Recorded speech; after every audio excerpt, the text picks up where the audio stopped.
If you work on Sunday, you will fix on Monday. We found that out today. We checked it all over, got things greased up, and wheel bearings out. We won't even turn. We did about 2 acres. So it worked good last night, and all of a sudden it just stopped here this morning. We got the other end. Monitor went off, wasn't spinning. You can kind of see there, that's broke. Probably can't see it, but you can actually see the balls of the bearing in there. And this wheel will not even turn. It's wedged up, but it's kind of crooked looking. Ain't quite straight. That bearing, wheel bearing, is out. So we're gonna pull this up to the yard. We're gonna yank off them lug nuts, and then we're going to start tearing that apart. Fixing time, I guess, so we can get parts Monday morning. But we got plenty of other stuff to do today, so I guess we'll keep working on Sunday. Some more stuff can break that we can fix on Monday.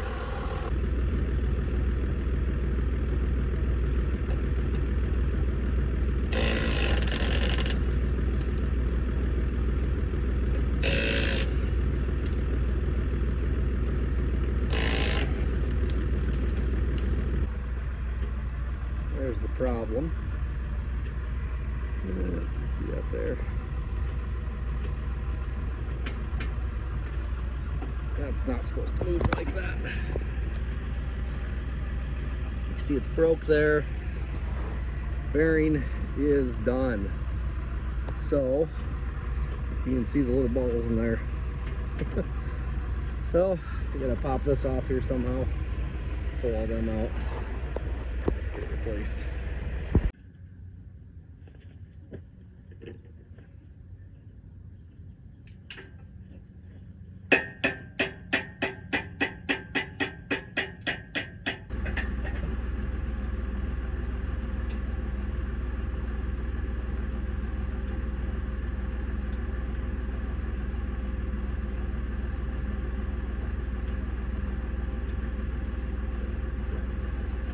Here's what's left of the bearing in the race that the little balls from the bearing sit in.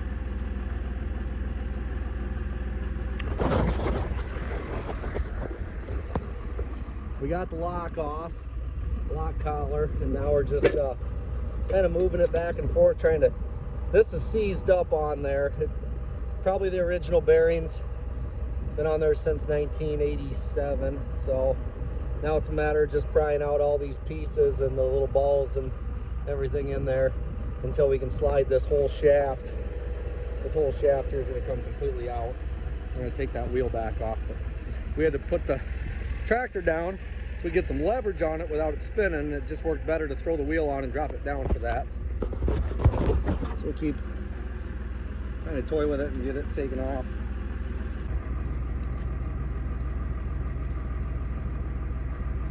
Pieces here. Throw them in a bucket so we don't get lost. All this is going to have to get replaced. It's all busted out. Everything is. And look at that. The whole thing just pulls through. All the pieces and everything. Ugh. What a mess. So I'll pick all these up. Pieces all over the ground there. Our shaft. It's kind of jarred up a little bit, but not too bad. We're going to bring that into the implement dealer and have them get us some new bearings, get the right ones, and then we can throw this back on and keep going.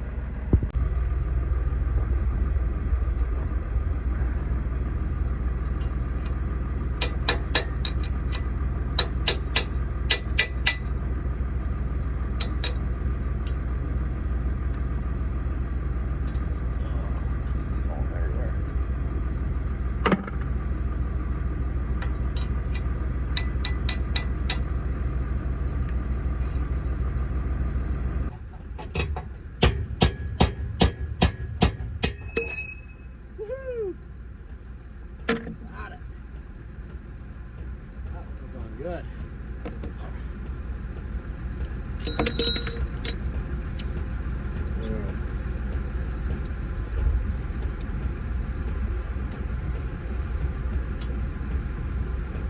That little piece out. Now it is cleaned out and it's ready for new pieces put in.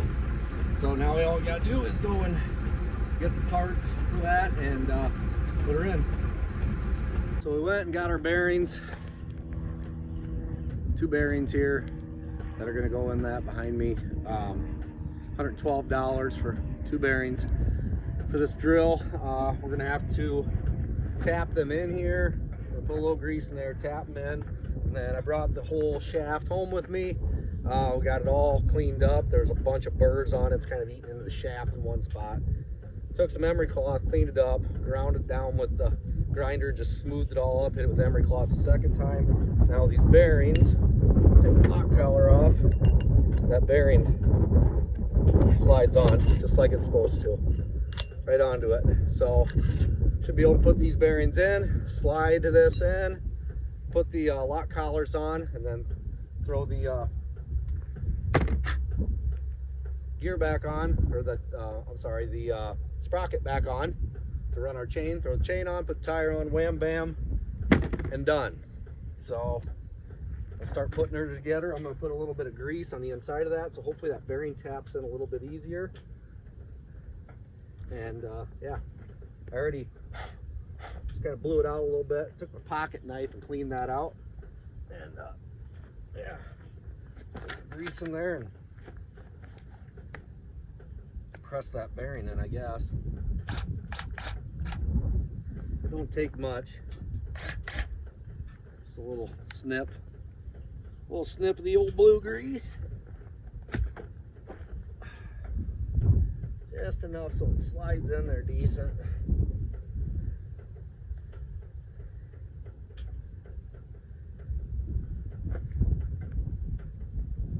Can't be a farmer unless you're a mechanic, so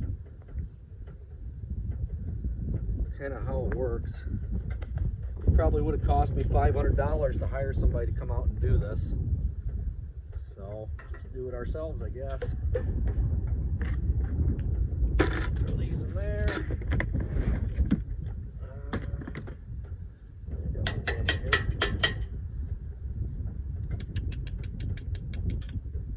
Man, I really wish I had a small pipe to put that on there with.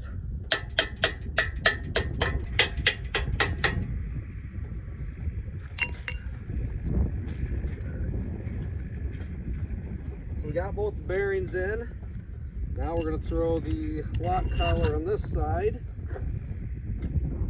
And let's spray this up a little bit so it slides on a little bit better. Probably not needed, but all the help we can get, we'll take it.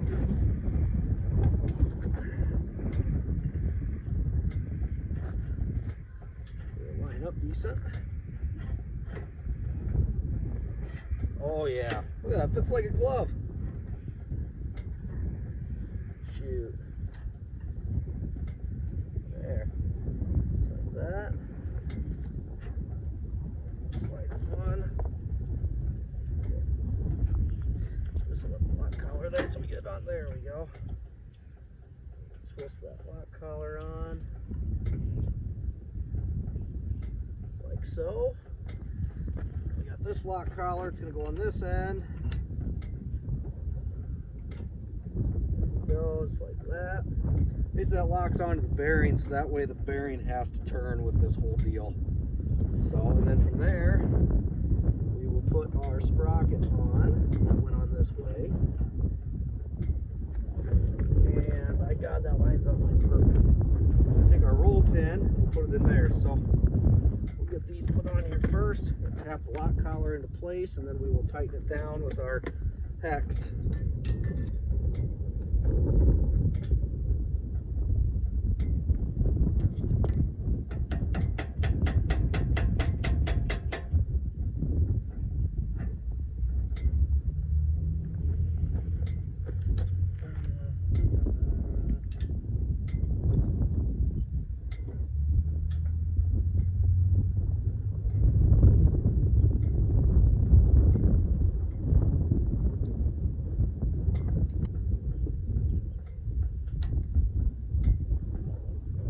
Basically what that lock collar does on there, that black lock collar I showed, keeps the shaft from sliding back and forth.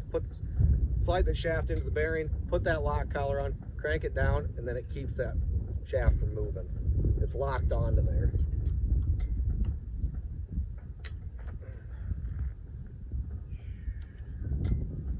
Tighten this one down. There we go, like that. And then that shaft does not come out. It's on there tight. So we will put this in. Deal, a little squirt so it slides in a little better. Eventually, who knows, somebody might have to pull this out someday. Again, hopefully not, ever. There. I'll throw the chain on.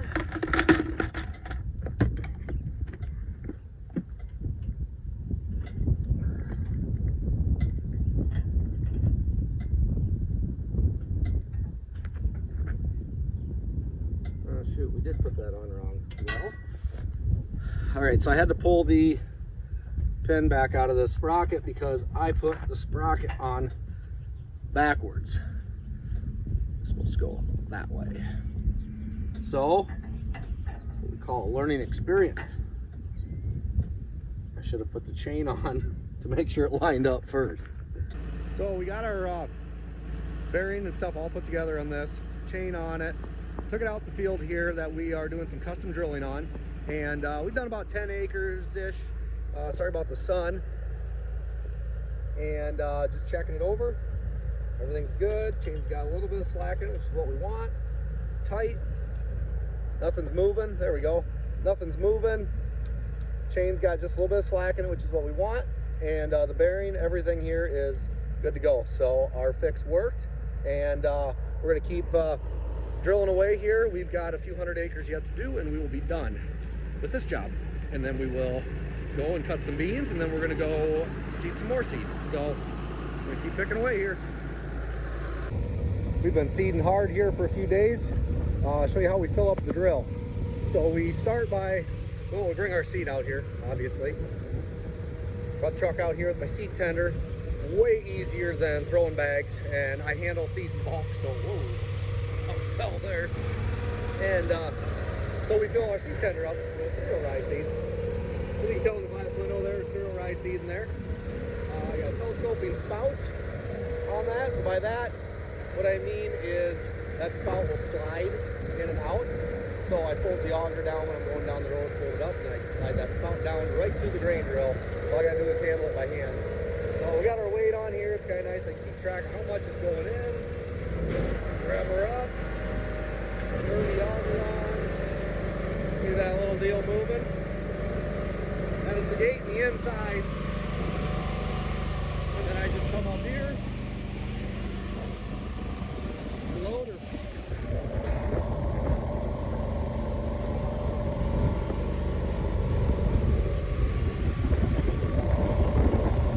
Fill it up. We'll go all the way down the drill, fill up the entire thing, all the compartments. Works pretty slick. Right out of there, into here, and then back out to that big field. That is how we load the grain drill. Don't even break a sweat, unless it's really hot.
like that, it's ready to go down the road again and go get some more seed.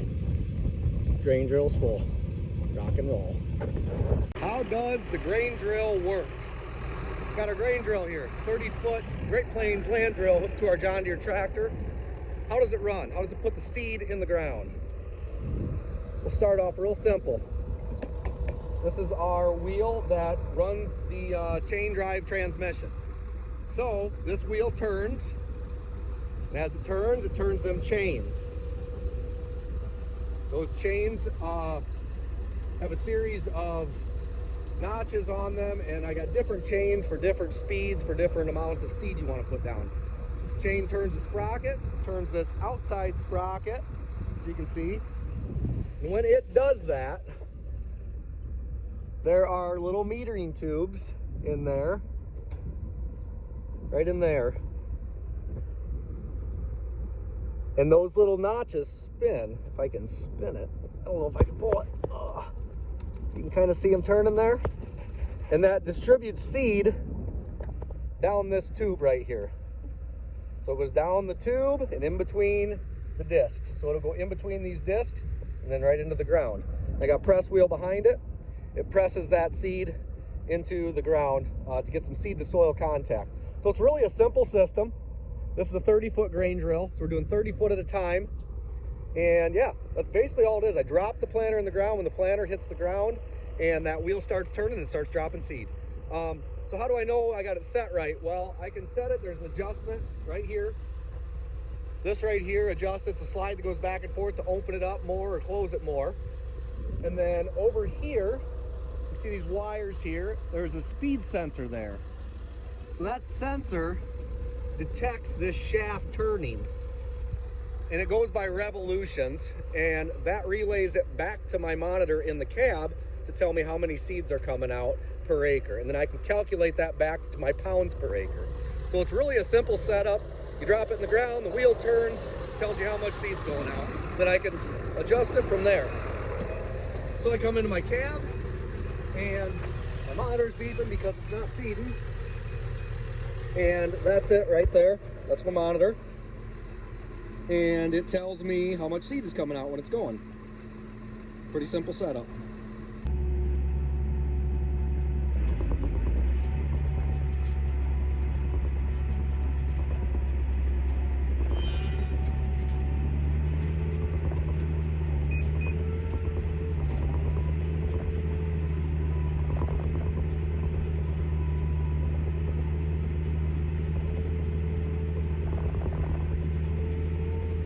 We are drilling some cover crop here.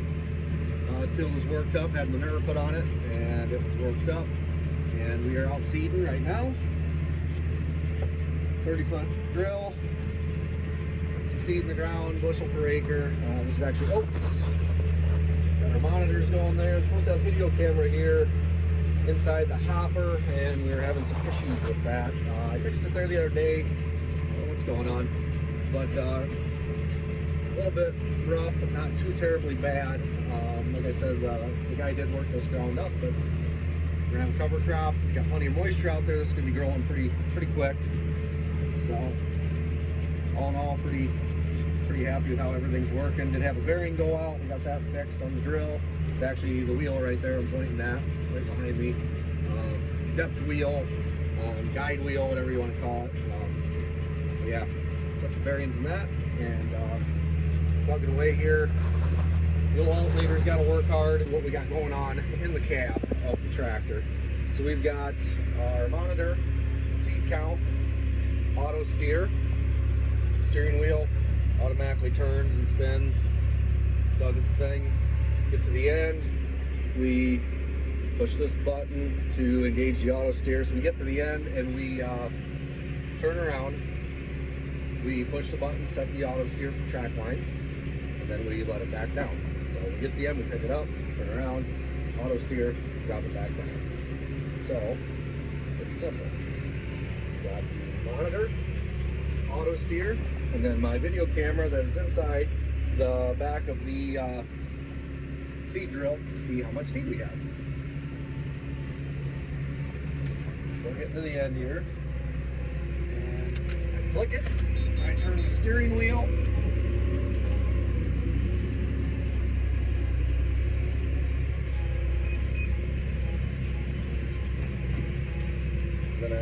Push my button, you can hear it go off.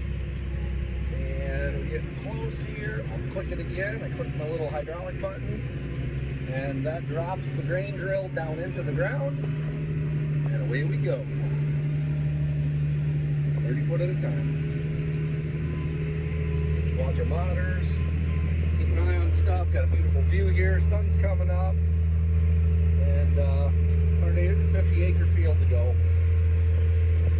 So everything behind me that you see has got planted. Everything that is brown that was chopped off, that's all got planted already as far as the eye can see. We have drilled all of that. That's a little morning update on what we're doing here. I'm out here in the field that got drilled just over a month ago. Really nice looking cereal rye as far as you can see. All these hills covered in rye. Boy, that sun's bright. This is really nice stuff. It's thick. You see we got a little bit of residue.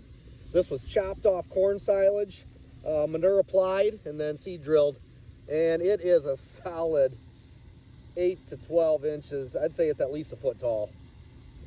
And this is gonna get chopped off in the spring for cattle feed. So not only are these hills covered, they will not be washing at all this winter, which is nice if you get a couple feet of snow and then it melts fast.